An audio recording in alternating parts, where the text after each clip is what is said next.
Setelah kekalahan Belanda dalam Perang Aceh Pertama pada Maret 1873, babak baru dimulai dengan tantangan besar. Ekspedisi kedua yang dipimpin oleh Jenderal Jan van Swieten juga mengalami hambatan.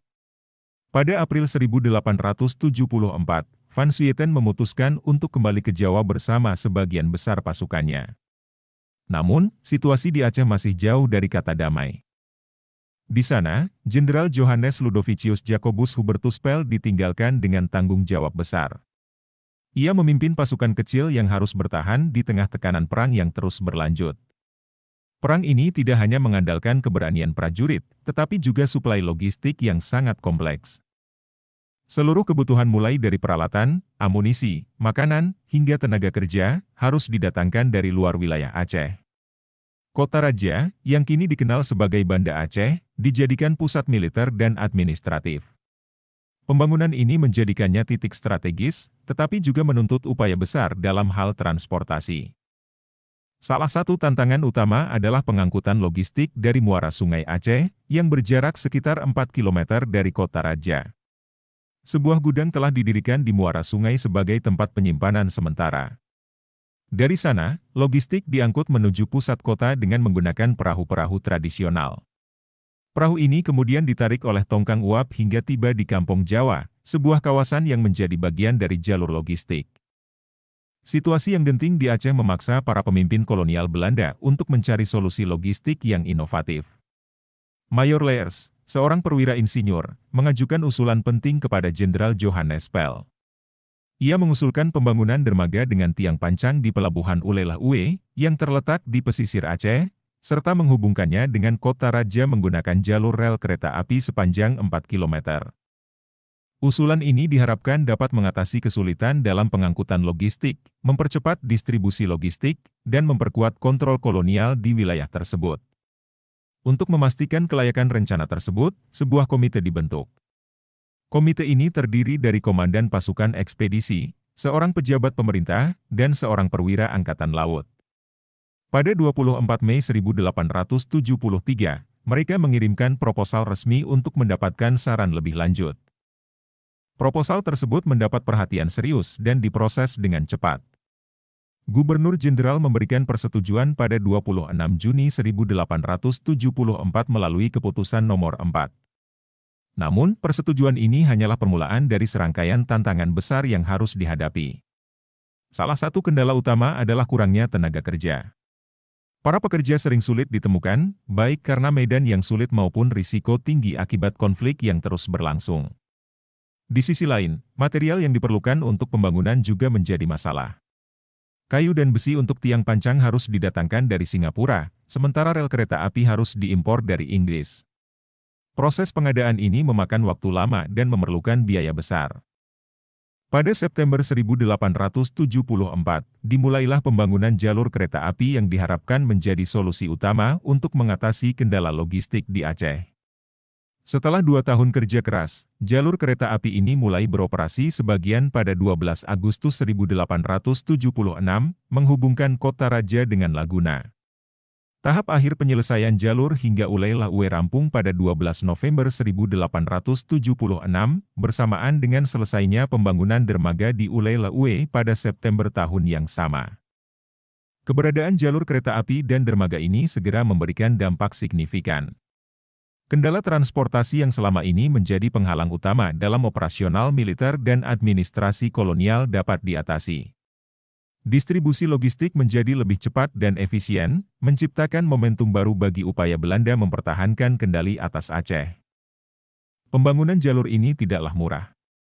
Total biaya pengerjaannya mencapai sekitar 54.000 gulden, sementara 140.000 gulden lainnya digunakan untuk pengadaan peralatan.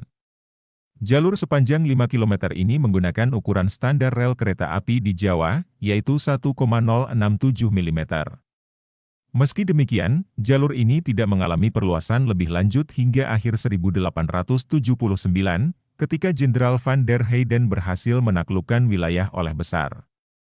Pada Januari 1880, Kapten Insinyur Wekul mengajukan rencana ambisius untuk memperpanjang jalur kereta api dari Ulela Uwe hingga Glekambing.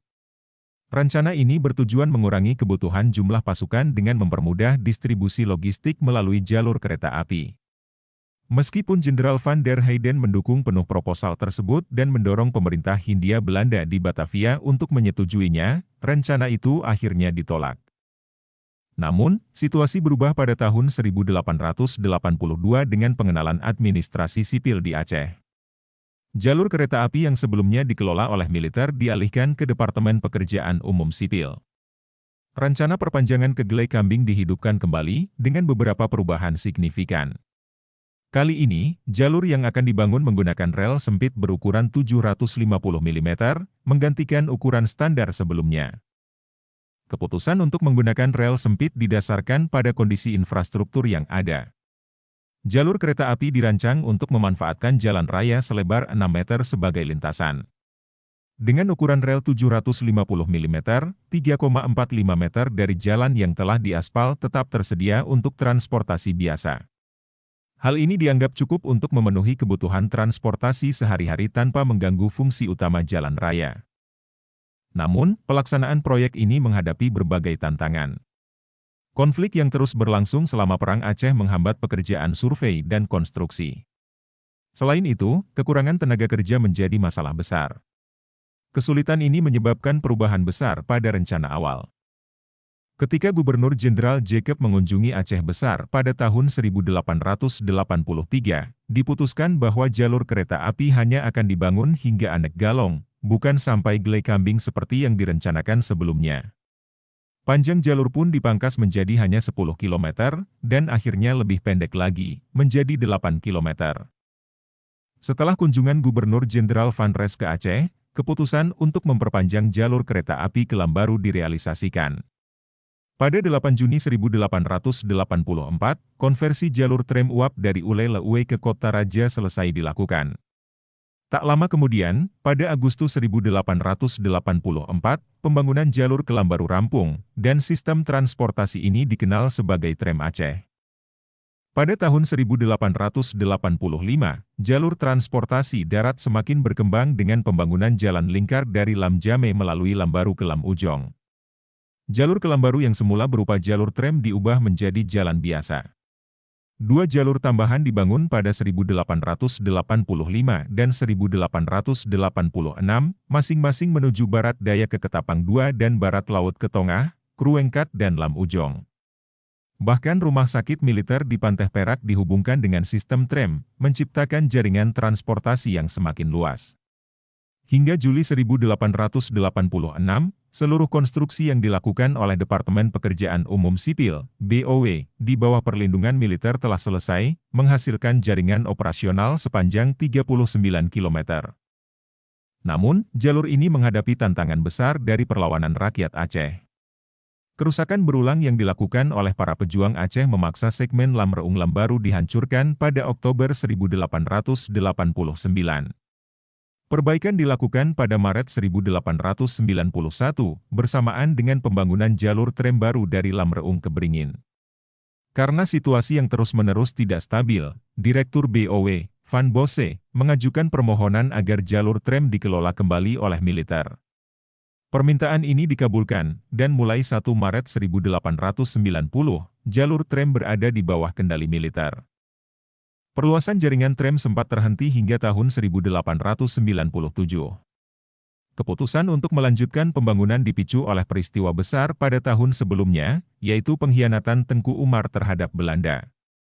Peristiwa itu mendorong pemerintah kolonial untuk mengadopsi kebijakan yang lebih agresif, termasuk memperluas jalur tram sebagai bagian dari strategi untuk memperkuat kendali mereka atas Aceh.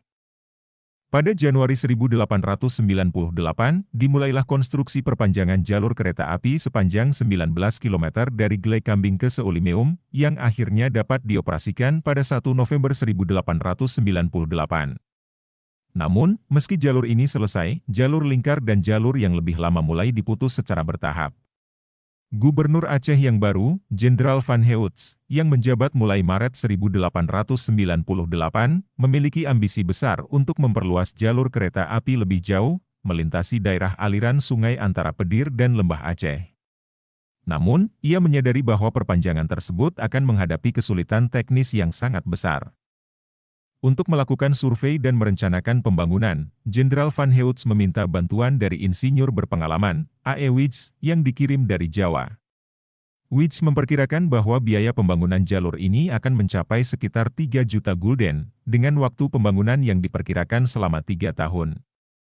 Namun, setelah mempertimbangkan tantangan besar yang ada, Jenderal Van Heuts memutuskan untuk membangun jalur yang lebih pendek, yaitu Segligedeh Brewe, sepanjang 17 km. Jalur ini disetujui pada 31 Desember 1898 dan selesai pada November 1899. Meskipun jalur ini selesai, hanya 14 km pertama dari Segligedeh Brewe ke Padang Tidji yang dapat dioperasikan, sementara antara Gedeh Brewe dan Seulimeum hanya dibangun jalan tanah sederhana. Melihat potensi pengembangan lebih lanjut, Jenderal Van Heuts kemudian mengusulkan untuk memperpanjang jalur kereta api ke pantai, menuju Delhi, dan menghubungkannya ke Simpang Kuala. Rencana ini mencakup koneksi lebih lanjut dengan perusahaan kereta api Delhi. Pada anggaran tahun 1900, dana sebesar yang diminta untuk jalur sepanjang 150 km dari Segli hingga Lok Sumawe disetujui. Dengan dana yang disetujui, jalur sepanjang 45 km menuju Murudu diresmikan pada 20 November 1901. Pada akhir 1902, sebagian besar jalur telah selesai, kecuali untuk ruas Samalanga-Pudada sepanjang 27 km. Namun, pada bulan April 1904, jalur hingga Lok Sumawe akhirnya dapat dioperasikan. Terkait dengan koneksi antara Lok Sumawe dan Delhi, pada awal tahun 1900, negosiasi awal dilakukan dengan perusahaan kereta api Delhi untuk melanjutkan pembangunan. Namun, persyaratan yang diajukan oleh perusahaan tersebut dianggap terlalu tinggi, sehingga akhirnya diputuskan bahwa negara akan menangani pembangunan tersebut. Setelah dana dialokasikan oleh legislator anggaran pada tanggal 29 Desember 19, konstruksi dilanjutkan, dan jalur Lok Sumawe di sepanjang sekitar 100 km mulai dioperasikan pada Juli 1904. Pada 1 Februari 1906, jalur kereta api sepanjang 65 km yang menghubungkan Idi dan Langsa akhirnya dibuka untuk umum. Kemudian, pada 15 Juni 1906, jalur sepanjang 9 km menuju Teluk Langsa juga mulai beroperasi.